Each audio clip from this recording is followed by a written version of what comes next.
Bonjour, on va aujourd'hui parler un peu du coronavirus du point de vue de la médecine chinoise.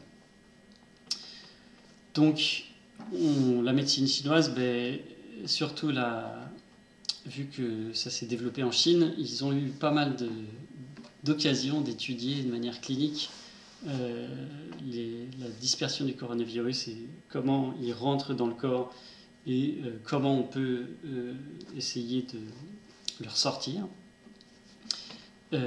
Voilà, donc on va regarder un peu en médecine chinoise, selon donc les quatre grandes branches de la médecine chinoise, donc la diététique et la pharmacopée. Donc là, on verra une diététique occidentale, évidemment, et puis la pharmacopée en énergétique chinoise, nos plantes occidentales pour pouvoir consommer des produits locaux. On verra aussi donc l'acupuncture et la moxibustion et les ventouses. On verra pas de massage, mais tous les points d'acupuncture, vous pouvez les utiliser aussi en acupressure et aussi en qigong thérapeutique, comment on peut traiter les différentes phases de la maladie, comment elle rentre dans le corps et à quelle phase on peut faire quoi. Sachant que la phase préventive est évidemment la plus importante, il vaut mieux prévenir avant de guérir. On va faire un petit point sur la situation.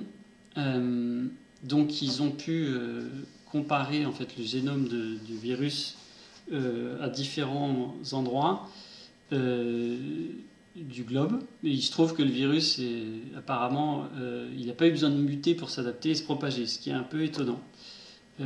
C'est comme s'il avait été arrivé à Wuhan et que partout dans le monde c'est le même et qui ne se transforme pas, ce qui est souvent les virus ont une capacité d'adaptation très importante. L'OMS, elle confirme que, en fait, pour l'instant, il n'y a pas de preuve de, par exemple, comment le virus s'est propagé de la Chine en Italie. Pour l'instant, on ne comprend pas, on ne sait pas, il n'y a rien de confirmé. Il y a une espèce de flou. Donc il y a plusieurs hypothèses, les porteurs sains, voilà, on se demande comment ça a pu passer. Effectivement sur des produits, des biens de consommation, mais bon, il résiste que quelques heures à l'air libre. Donc de la Chine à l'Italie, ça fait une petite trotte. Donc c'est assez particulier. Il y a des foyers comme ça d'infection, des départs de foyers comme en Italie et en Iran sont vraiment pas clairs. Donc l'origine de comment le virus a muté, c'est encore hypothétique, on n'a aucune confirmation là-dessus. On voit clairement que ça peut se rapprocher très fort du virus qu'on retrouve dans une chauve-souris. Par contre, comment c'est passé de la chauve-souris à l'homme, ça, il n'y a rien de confirmé. Il y a l'hypothèse que c'est passé à travers un animal qui consomme en Chine, le pangolin, mais pour l'instant, c'est pas prouvé. Donc on peut se poser du coup pas mal de questions, et c'est des questions dont on ne pourra avoir la réponse que d'ici quelques mois, voire quelques années, en étudiant les chiffres, voilà, les données qu'on a pu collecter. Mais déjà la première question, c'est la peur fait baisser l'immunité de manière drastique. Du coup, dans quelle mesure voilà, la peur de la pandémie n'a pas vraiment joué aussi en notre défaveur. On peut vraiment se poser la question de l'impact de l'électromagnétisme sur le développement des virus, voire des pandémies au niveau mondial, et ça depuis un siècle. On voit qu'à chaque fois qu'il y a l'introduction de nouvelles technologies qui utilisent l'électromagnétisme, on se retrouve avec des grandes pandémies. Et ça, on a eu l'observation à plusieurs moments de l'histoire. Devinez quelle est la ville qui a la couverture 5G la plus puissante au monde, Wuhan. Donc c'est une vraie question qui mérite vraiment d'être étudiée, l'impact de la Wi-Fi, des portables, de la 5G sur notre corps qui est, avant d'être un corps biologique, on est des êtres électromagnétiques. Sans électromagnétique, nos cellules ne peuvent pas vivre. Donc l'électromagnétisme, c'est vraiment la base de tout notre fonctionnement, et il est impacté depuis plus d'un siècle par de plus en plus de pression, on va dire, Voilà, vous n'imaginez pas le nombre de champs électromagnétiques dans lequel vous êtes, qui vous influencent tous les jours, quoi. Après, on peut se poser la question en fait de la rigueur scientifique des tests, puisque les tests ont été faits quand même un peu à la hâte. Enfin, c'est des prototypes qui n'ont pas passé tous les stades de validation et qui ont été utilisés tels quels, évidemment, parce que c'était une urgence. Du coup, on utilise des tests qui ne sont pas non plus extrêmement fiables. Du coup, détecter le corona et dire que c'est le coronavirus et pas le virus de la grippe, on utilise des tests pour ça, mais le problème c'est qu'on utilise des tests qui ne sont pas complètement validés scientifiquement. Donc on peut se poser une vraie question là-dessus. Enfin, voilà. Et puis du coup, on peut se poser la question sur la comptabilisation du nombre de personnes infectées et du nombre de morts, parce que les morts, est-ce qu'ils meurent du coronavirus ou d'autres virus ou des pathologies qu'ils avaient avant et que les virus qu'ils ont attrapés augmentent, ou des interactions médicamenteuses, comme le cas des anti-inflammatoires, là où on s'est rendu compte que en fait, ça augmentait les symptômes, voire pouvait augmenter la mortalité. Enfin voilà, il y a plein de questions qui se posent qui ne sont pas encore claires, et ça, l'actualité et l'étude, on va dire, nous en diront un peu plus tard. Donc on va regarder un peu comment le virus fonctionne et comment il rentre dans le corps petit à petit à travers différents systèmes. Donc notre champ de protection, d'abord il est créé par, en énergétique chinoise on appelle ça les champs énergétiques, Weiqi. Alors en médecine chinoise traditionnelle, donc post-communiste, les champs de Weiqi, c'est censé être juste quelque chose qui est tout proche du corps. Dans la médecine chinoise classique, donc celle qui a plusieurs millénaires, les champs de Weiqi sont vraiment des champs énergétiques qui prennent jusqu'à presque 2 mètres autour du corps, selon comment on augmente ces champs. Donc c'est vraiment en fait notre rayonnement électromagnétique. Le cœur a un rayonnement électromagnétique qui peut aller jusqu'à 200 mètres autour de soi. Donc on a vraiment une présence électromagnétique dans l'espace massive, dont on ne se rend pas compte. Mais... Donc ces champs de Weiqi vont être en fait la première barrière aux invasions. Donc si je fais Qigong régulièrement, par exemple, ou du yoga, ou des pratiques énergétiques, mes champs vont être gonflés, on va dire, pleins, remplis, et du coup je vais avoir beaucoup plus de facilité à répondre aux actions des pathogènes externes qui essaient de rentrer. Donc en médecine occidentale, on pourrait considérer que ça a à voir avec l'homéostasie. Donc quand on est dans un état d'homéostasie, et souvent on compare ça à ce qui s'appelle la cohérence cardiaque, c'est-à-dire la cohérence entre le corps et l'esprit, entre le fait que le cœur batte avec une certaine fréquence, la respiration et un certain rythme, ça crée une espèce de vibration, on va dire, cohérente entre le corps et l'esprit, qui permet, en fait, où on se rend compte que tous les processus physiologiques marchent au mieux de leur capacité. Et du coup, on se rend compte, par exemple, qu'on a tout plein de systèmes de défense immunitaire qui se mettent en place, et notamment sur les muqueuses, et qui sont extrêmement liés à ces phases d'homéostasie corporelle. Donc, plus je suis détendu, plus je suis souriant, moins j'ai peur, plus je suis confiant dans le destin et dans le fait que tout est parfait et que tout ira bien, de toute façon, mon champ électromagnétique augmente en termes de physiologie. Mon immunité et mes défenses immunitaires sont plus puissantes, et du coup je suis plus capable de répondre aux agressions extérieures. Donc fondamental, l'attitude d'esprit. En médecine chinoise, dans le taoïsme, l'esprit préside à la matière, donc c'est le plus important, et c'est celui qui alignera tous les autres. Donc si je suis calme, si mon cœur est calme, que mon esprit est enraciné et que mon corps est posé et détendu, mon corps, enfin tous les systèmes vont se mettre en cohérence et fonctionner ensemble. Si mon cœur s'agite, on dit que dans le taoïsme, on dit que si le cœur, l'empereur qui est dans le cœur sort de son palais, alors c'est la pagaille dans le pays. Donc l'empereur, il doit rester là. Et là, c'est tranquille. Il a toutes les sécurités qu'il faut. Voilà, le corps est fait de plein de choses qui fait que il ne sera pas attaqué dans son palais. Tout va bien.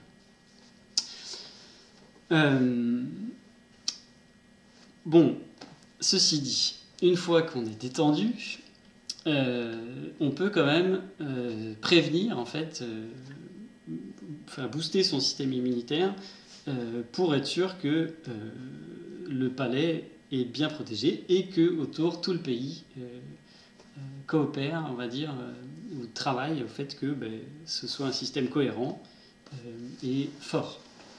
Donc c'est motiver l'énergie vitale dans le corps, qu'elle soit partout, à tous les étages, à l'extérieur, à l'intérieur, dans les organes, dans les méridiens. Voilà. Oui, donc les champs énergétiques, c'est notre première barrière de protection. Après, les méridiens seront une deuxième phase de protection. Donc les pathogènes vont avoir tendance à rentrer dans les méridiens à différents endroits, les portes du vent, voilà, différents endroits. Et tant qu'ils sont dans les méridiens, faciles à éliminer, par différentes techniques, notamment tout ce qui est transpiration, pour tout ce qui est au niveau respiratoire, transpirer, voilà, bouger, tout ça, ça va faire que les pathogènes vont se remettre en circulation. Si le système de méridien est assez puissant, il va le ressortir, l'expulser. Si le système de méridien n'est pas assez puissant, ou puisque le pathogène est fonction de ma résistance, donc fonction de Zheng Qi, donc l'énergie droite correcte, dont on reparlera, si mon énergie est puissante à l'intérieur, elle peut repousser. Si elle est puissante mais que le pathogène est très puissant, elle va avoir quand même du mal, elle va lutter plus, et si le pathogène est très puissant, il va rentrer. Et donc, plus je suis puissant, plus je peux l'expulser. Puisque une fois que c'est passé du système de méridien dans l'organe c'est une sorte de mer, et le système de méridien, on va dire, c'est des rivières qui sont issues de ces mers, on pourrait dire ça. Une fois que le pathogène est dans le réservoir, dans les mers, dans les organes, c'est vraiment plus compliqué à ressortir. Beaucoup plus d'énergie. Donc on va prévenir pour éviter d'avoir à guérir. Donc comme le virus du coronavirus est ce qu'on appelle en médecine chinoise un vent, chaleur, humidité, toxique, on se rend compte qu'il attaque autant le poumon que la rate. Alors au début ça peut être un vent froid toxique, enfin qui n'est pas encore toxique, et puis progressivement on va voir il va se transformer en vent chaleur toxique. Il va rentrer de plus en plus profondément dans le système.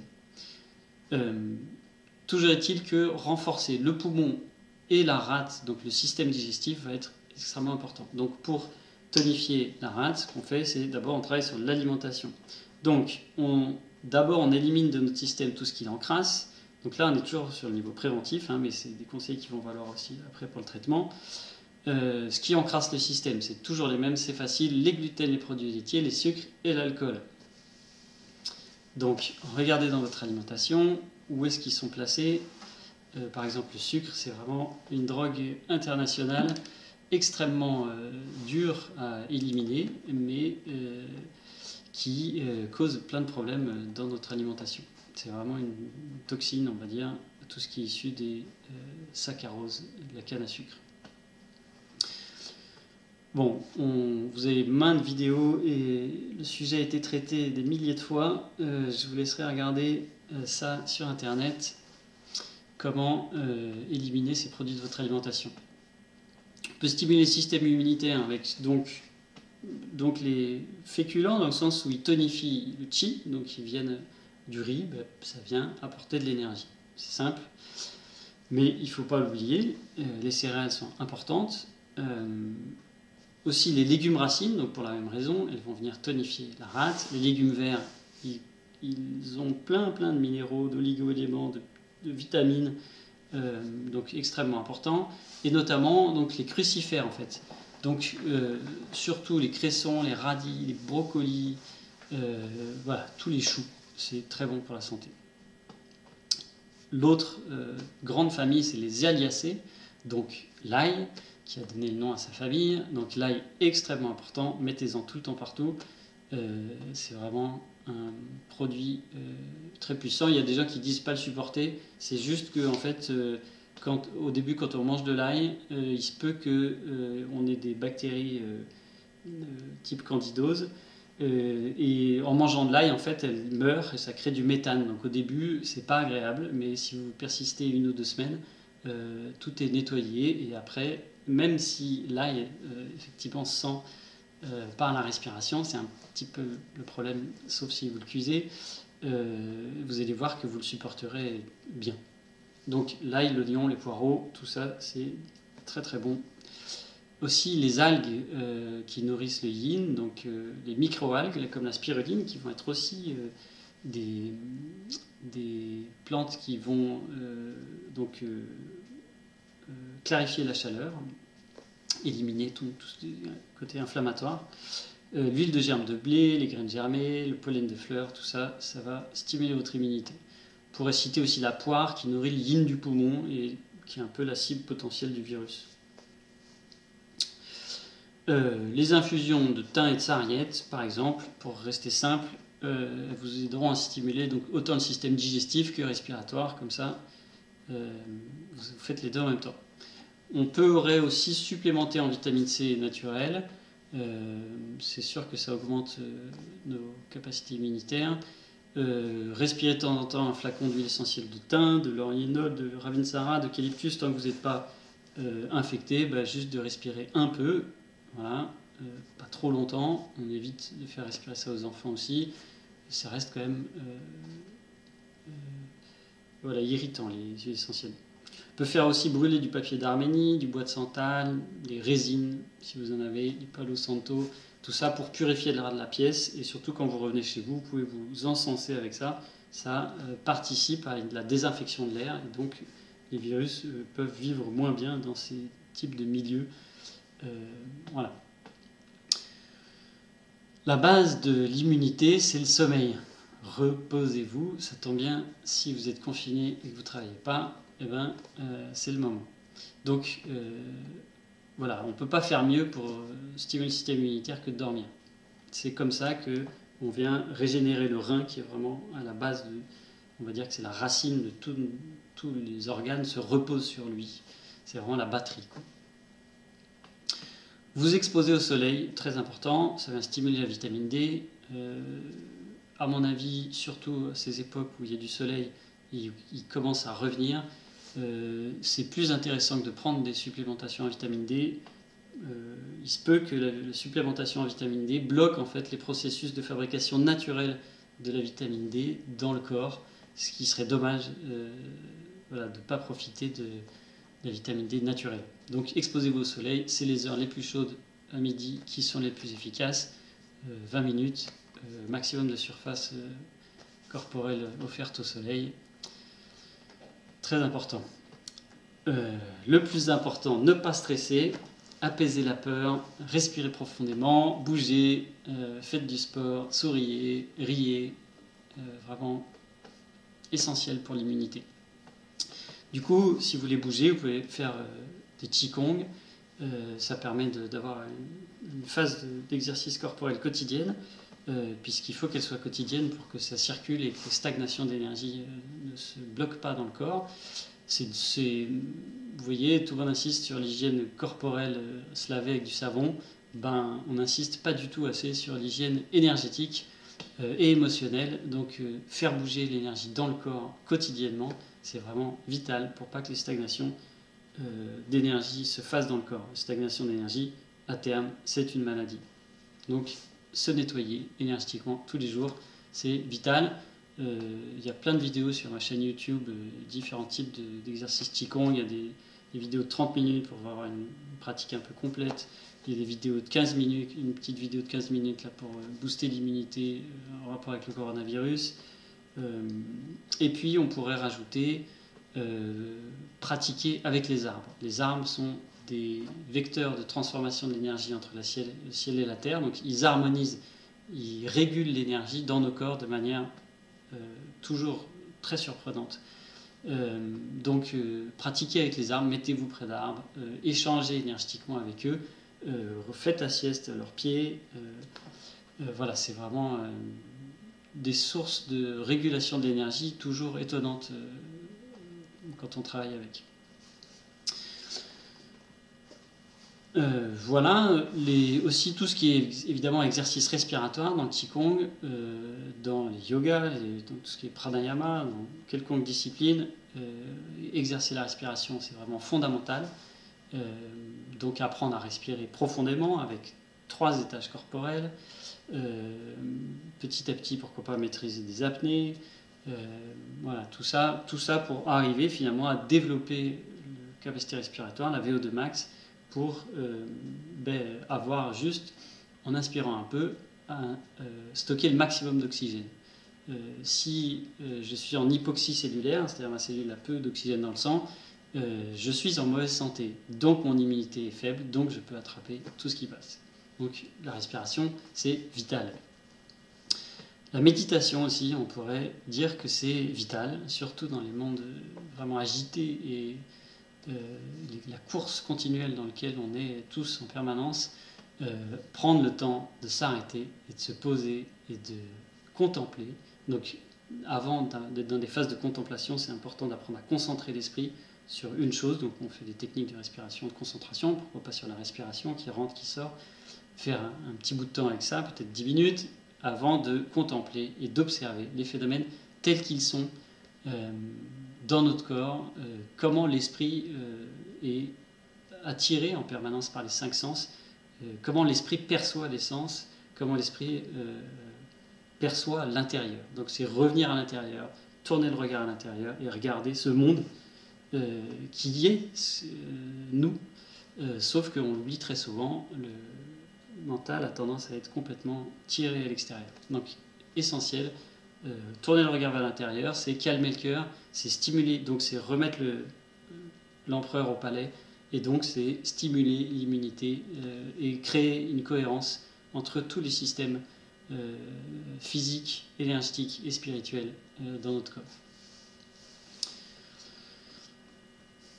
Voilà, en préventif, vous avez la liste d'à peu près tout ce qui peut traiter à peu près toutes les maladies. Donc si vous faites ça, en gros, vous serez en bien meilleure santé, quelconque maladie comprise. En gros, on peut dire que ça vaut pour beaucoup de choses ce que je viens de dire là.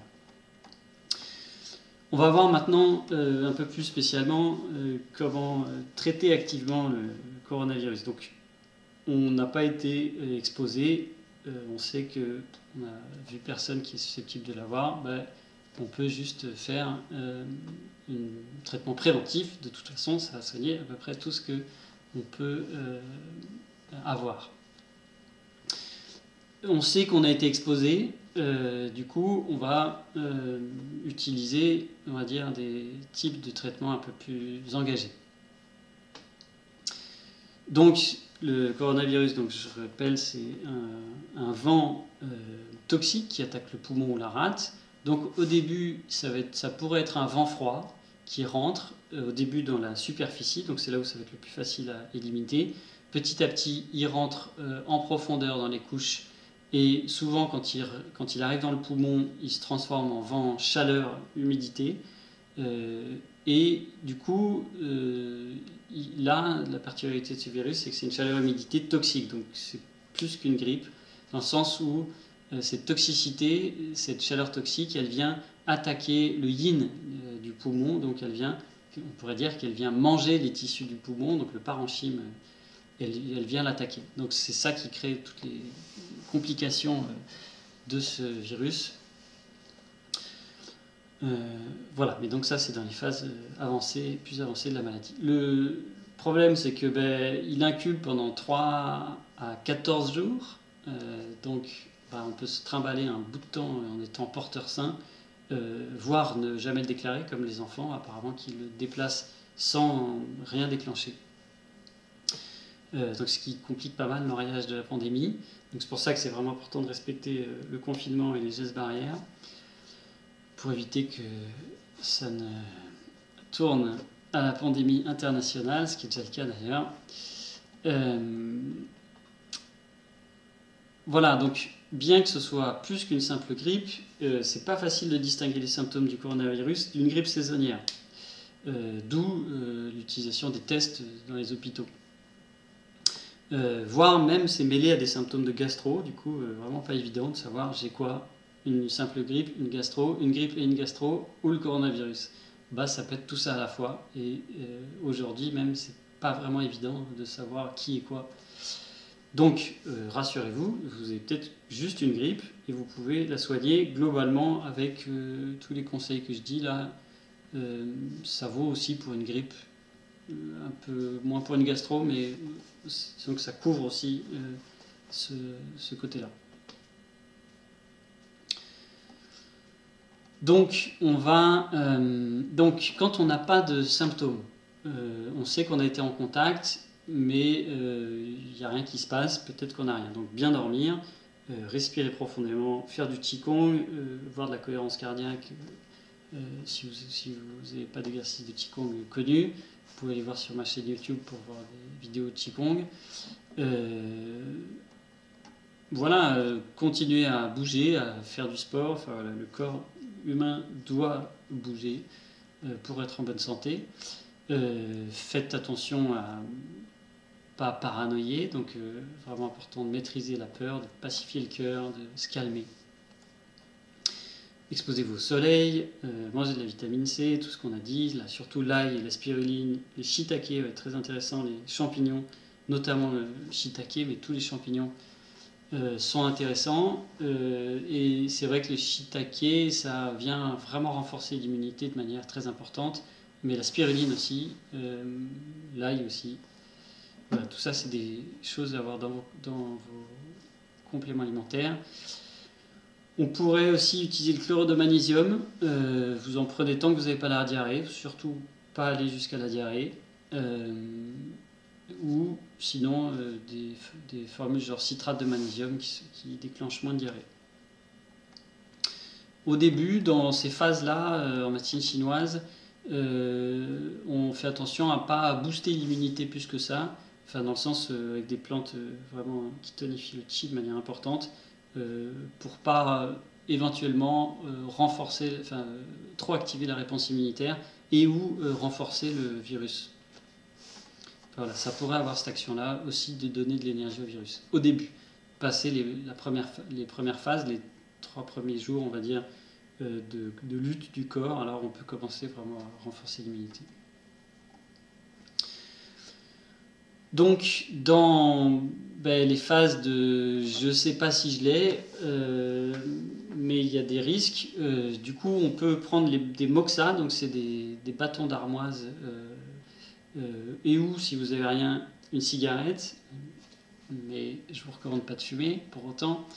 On peut donc chauffer, je ne vais pas décrire tous les points sur le corps, mais vous chercherez le 4GI, le 12 Genmai, le 13 Vessi, le 20 Vessi, le 14 Dumai. On peut pratiquer aussi en Qigong, vraiment important, pratiquer alors si vous connaissez juste les 600 guérisseurs, ça peut être une forme qui est intéressante. Sur ma chaîne YouTube, il y a le massage Qi des organes, il y a le Qigong pour booster l'immunité, il y a quelques sons. Voilà, il y a plein de pratiques de son en Qigong thérapeutique. Utilisez celles que vous connaissez. Le but, c'est, avec le son, d'arriver à briser les stagnations, de sortir l'énergie perverse hors du corps. Il y a une petite vidéo aussi sur expulser le vent pathogène sur ma chaîne YouTube qui sera utile vraiment pour arriver à ressortir le vent des méridiens. Alors, après, on passe dans la phase d'infection respiratoire, c'est-à-dire le virus est rentré dans la superficie, il a cheminé à travers les méridiens et hop, il arrive, il a pénétré donc les couches de Wei Qi et il arrive dans l'énergie des poumons. Donc là, le plus important, c'est, donc souvent il y a des fièvres qui se déclenchent, des courbatures, des frissons, voilà. Donc là, c'est vraiment important de ne pas faire baisser la fièvre. Apparemment, ça pose plein de problèmes et aujourd'hui, c'est clairement prouvé que faire baisser la fièvre, ça allonge la durée des maladies et des fois, ça augmente l'intensité derrière. Et si vous avez fait baisser la fièvre, après, le problème, c'est que vous avez fait baisser artificiellement la réponse immunitaire du corps. Du coup, le pathogène, il a pu pénétrer en profondeur, muter et se transformer, ce qu'on appelle des pervers cachés. Il a muté, il s'est caché dans des endroits dans le corps, dans les articulations, dans les amalgames dentaires, dans ce genre d'endroit-là, et il reste là et il va pouvoir créer plus tard des infections froides, des problèmes immunitaires, donc des infections froides, on a toutes les maladies de Lyme, fibromyalgie, mais tout plein de problèmes de dépression, d'anxiété, etc., qui seraient dus à ces pervers cachés. Donc vachement important, laissez votre corps se défendre. Évidemment, quand vous arrivez à avoir des convulsions et que vous délirez franchement, quand l'esprit commence à partir et à faire n'importe quoi et que vous convulsez, là évidemment, faites baisser la fièvre. Mais avant, tant que vous pouvez encaisser, c'est important de laisser faire votre corps. Donc ça c'est valable pour toutes les maladies. Vous n'aurez pas meilleur médicament que la fièvre pour tuer des pathogènes qui sont dans le corps. Après, on peut voir un peu la pharmacopée donc, pour éliminer le vent chaleur toxique, donc toutes des plantes antivirales. Donc là, on va parler un petit peu de ce qu'ils ont fait en Chine avec la pharmacopée chinoise parce que ça reste très intéressant. Ils ont quand même 90% de résultats sur les cas qu'ils ont traités avec ces plantes-là. Donc c'est Jingfei Pai Du Tong, excusez l'accent, mais je ne parle pas couramment, ou Xiong Huang Ku Fu Ye.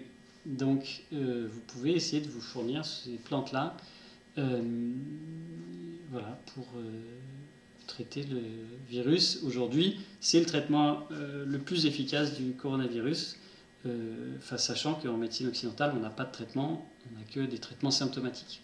Donc c'est quand même une piste très intéressante. Ça risque d'être dur de se procurer ce genre de plantes-là assez rapidement. Voilà, pour ceux qui connaissent, c'est une piste intéressante. On peut parler un peu donc des plantes antivirales donc, qui éliminent le vent chaleur toxique européennes, donc, mais vues du point de vue de l'énergétique chinoise. Donc on peut citer d'abord les huiles essentielles, évidemment, qui sont très puissantes, même si elles concentrent les principes actifs des plantes. Donc elles sont intéressantes parce que plus puissantes que la plante elle-même en termes de réponse sur les pathogènes. Par contre, elle est moins équilibrée puisque c'est pas le totem de la plante qui est pris. On a pris on va dire une partie du spectre des éléments de la plante. Donc intéressant, mais il faut aussi revenir à pas oublier que c'est le totem de la plante qui fait que c'est équilibré et qui fait que il y a moins d'effets secondaires, etc., etc., etc. Donc les huiles essentielles, c'est intéressant, mais c'est très puissant. Il faut les manier avec délicatesse et pas en abuser, évidemment. Donc on peut parler de l'huile essentielle de laurier, qui est une très puissante antivirale, le ravinsara, le thym, donc qui est autant sur le digestif que sur le respiratoire, et la sarriette aussi, pareil. Le titri, l'eucalyptus radié. Donc tout ça, on peut se les mettre dans un peu d'huile et frotter la poitrine, le haut du dos, voire en ingérer dans de l'huile, toujours avec de l'huile ou du miel, mais toujours sur un support pour ne pas brûler les muqueuses. Voilà. C'est vraiment important de ne pas se faire mal avec les huiles essentielles. Donc après, on peut citer la propolis, qui peut se prendre en teinture mère. Au moins, on est sûr d'avoir suffisamment de principes actifs concentrés. Souvent, les sprays à la propolis, là, c'est un petit peu léger des concentrations de propolis, donc au moins avec la teinture mère pure, vous pouvez le mettre dans un spray et vous sprayez avec ça. Vous la diluez peut-être un peu avec de l'huile de pépins de pamplemousse par exemple, comme ça on a un combo respiratoire très puissant. Après, on peut traiter les fièvres avec différents types de plantes. Donc, au début, donc, dans les fièvres de haut grade, c'est ce qu'on appelle les stades Shaoyang en médecine chinoise, on pourra utiliser le millepertuis, qui va être intéressant pour éliminer la chaleur. Après, on a le calendula qui est intéressant parce qu'il fait aussi bien les fièvres de haut grade, donc les stades Shaoyang, que les fièvres de bas grade, les stades Shaoyin. Donc il est intéressant le calendula parce que si vous ne savez pas vous en être dans la pénétration de la perversité dans votre corps, au moins il fait les deux. Et puis c'est toujours intéressant de l'associer avec le sureau, le calendula, et les quinacées aussi, qui tous les deux, sureau et quinacées, sont vraiment destinés aux fièvres de bas grade et stade Shaoyin, mais ils fonctionnent très bien avec le calendula. Donc les plantes sont intéressantes en soi, mais aussi elles ont des interactions et des synergies entre elles, donc elles vont être intéressantes à utiliser ensemble. Donc soit en tisane, la tisane même si c'est des trucs de grand-mère, ça marche très bien. On peut l'utiliser aussi en teinture mère. Ça fait des milliers d'années que ces deux formes galiniques sont utilisées. Ça marche très très bien. Voilà, en gros, ça c'est les plus grandes antivirales qu'on a dans la pharmacopée occidentale et qui sont tout à fait intéressantes sur le plan de l'énergétique chinoise.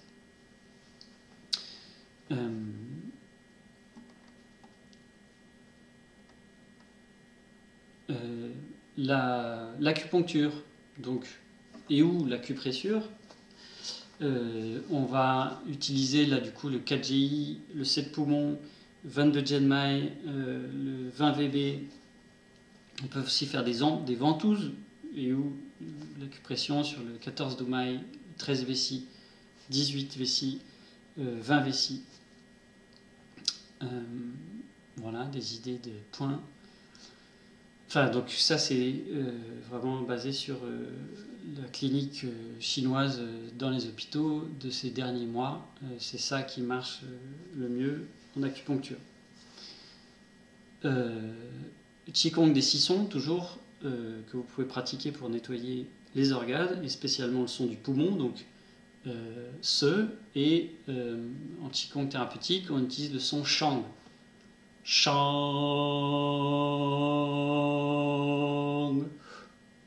On jette la perversité dans le sol et on recommence.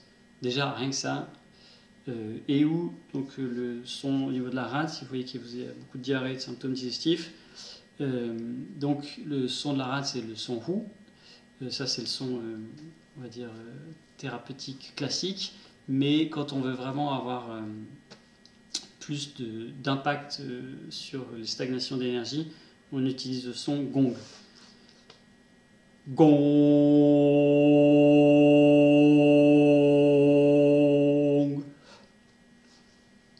Dispersé avec les sons. Voilà. Tonifié aussi avec les couleurs. Donc on visualise des couleurs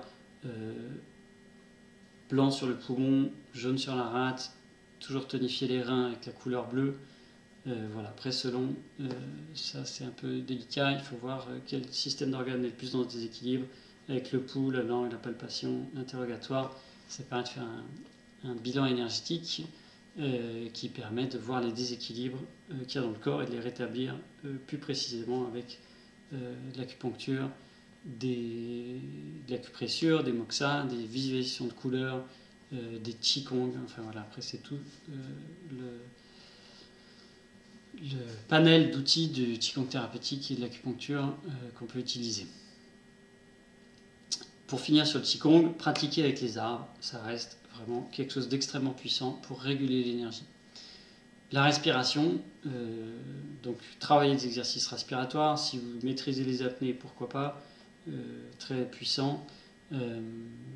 Voilà, pour augmenter votre capacité respiratoire, oxygéner maximum le poumon, qui puisse sortir les perversités. Donc n'hésitez pas à utiliser des respirations type vent. pour bien oxygéner, développer le diaphragme. Ça permettra de chasser la perversité plus facilement. La méditation, donc, qui permet vraiment de calmer le cœur et l'esprit, qui vient tonifier donc Zheng Qi, donc l'énergie droite, qui est en fait notre axe central, l'axe du Tai Chi. C'est revenir, tourner les sens vers l'intérieur, se concentrer sur notre monde intérieur. Ça permet de ramener notre conscient vers notre subconscient, voire l'inconscient, et ça permet de relier nos parties les plus profondes, spirituelles, qui ramènent en fait cette énergie cosmique dans notre corps, et quand le conscient revient et se connecte à cette énergie cosmique qui nous compose tous et tout, on a accès à une source d'énergie phénoménale. Donc le processus contemplatif de la méditation, il est essentiel pour se recharger en énergie. C'est comme ça qu'on peut recharger la batterie des reins, donc Yuan Chi, en se mettant dans des états de conscience altérés qui permettent de venir se brancher sur ce champ de potentiel quantique qui est issu du vide. Et il n'y a que dans des états de vide où on peut accéder à ces états-là et on peut accéder à ces potentiels-là. Donc c'est vraiment important d'apprendre à méditer, à se plonger dans les états méditatifs, contemplatifs de plus en plus profonds pour se recharger. Il n'y a que comme ça qu'on peut recharger donc Yuan Chi qui va se stocker dans Mingmen, et c'est vraiment ça la batterie sur laquelle fonctionne tout le corps. Donc si cette batterie est faible, il y a de fortes chances que vous ayez des maladies. Si cette batterie est puissante, il y a peu de chances que les choses rentrent. C'est quelque part la base de notre immunité qui se trouve là. On peut citer dans les méditations la petite circulation extrêmement puissante pour harmoniser le yin et le yang dans le corps. Donc on fera ça après, des techniques de dispersion pour être sûr qu'on ne va pas faire circuler du pathogène. Voilà. D'abord on disperse, après on tonifie, après on régule par la petite circulation par exemple. Des méditations comme disperser le trouble que vous trouverez sur ma chaîne YouTube, des visualisations de lumière, faire tournoyer la lumière du ciel pur dans les zones impactées avec des sens anti-horaires pour disperser. Voilà, ce genre de techniques de Qigong thérapeutique sont extrêmement puissantes. Voilà, mais utilisez toutes les techniques de méditation que vous connaissez tant que vous tournez les sens vers l'intérieur et que vous apprenez à concentrer l'esprit pour petit à petit arriver à toucher ces états de vacuité. Voilà, c'est vraiment ça qu'on cherche. Et après, on a donc les phases de syndrome respiratoire aigu sévère, mais donc on va peu en parler parce que c'est là où vous êtes dans un hôpital, donc c'est une autre problématique. Mais voilà, l'énergie perverse, elle se transforme en chaleur, elle rentre dans le trip réchauffeur supérieur et moyen. Donc là, il y a du phlegme, des mucosités chaleur qui sont dans le poumon, l'humidité qui bloque la rate, qui provoque une disharmonie du foie et de la rate, du coup des syndromes digestifs importants. Là, vous êtes vraiment en sale état. Généralement, vous êtes aux urgences. Donc, voilà. Vous pourrez, si ça vous intéresse, fouiller un peu sur ce qu'ils font en médecine chinoise, mais je doute que vous puissiez traiter qui que ce soit dans ces phases-là. Et puis après, il y a phase de défaillance multiviscérale. Donc là, il y a accumulation de l'eau, formation de phlegme toxique dans les poumons et plus d'énergie organique. Du coup, là, c'est vraiment très problématique.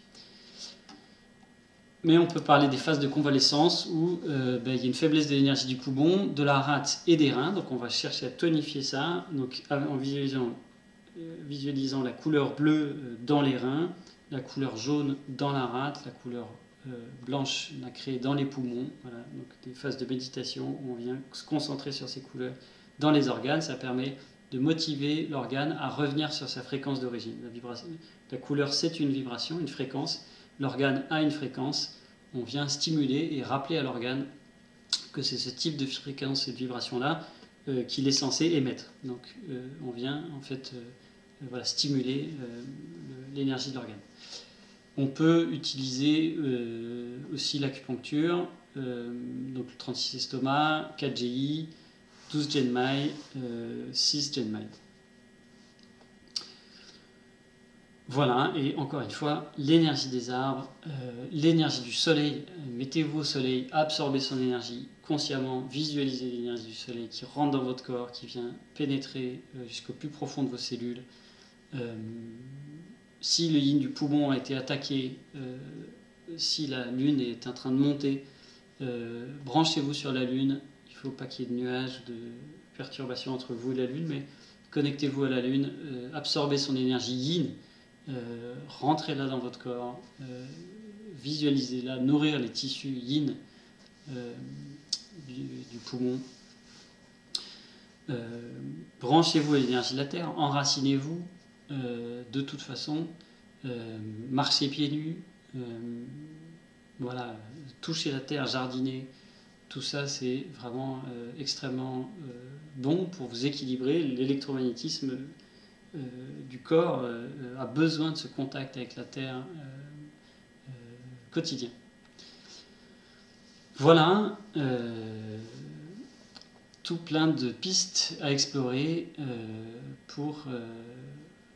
en médecine chinoise, voilà, pour aborder cette nouvelle pathologie qu'on rencontre de manière un peu différente des traitements classiques.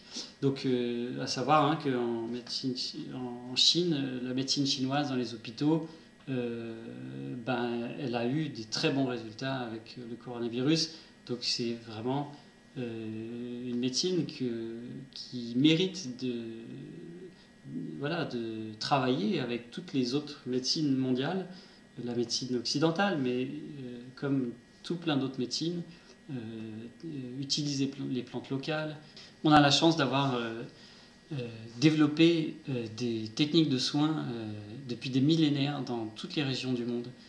C'est vraiment des enseignements précieux qu'on peut rassembler, qu'on peut utiliser de manière conjointe. On peut essayer de voir lesquels sont les plus efficaces dans quel domaine. Tout ça, ça demanderait de la recherche, ça demanderait une vraie ouverture d'esprit de la part de la communauté scientifique et médicale pour intégrer tout ça dans une espèce de médecine mondiale au service de l'humain. Merci d'avoir écouté cette vidéo jusqu'au bout. Vous pouvez vous abonner à ma chaîne YouTube, il y aura d'autres vidéos sur le sujet, des vidéos sur du Qigong.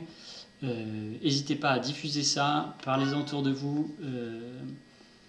Voilà, c'est des enseignements précieux qui méritent d'être transmis à tous. Merci, belle journée, bon confinement.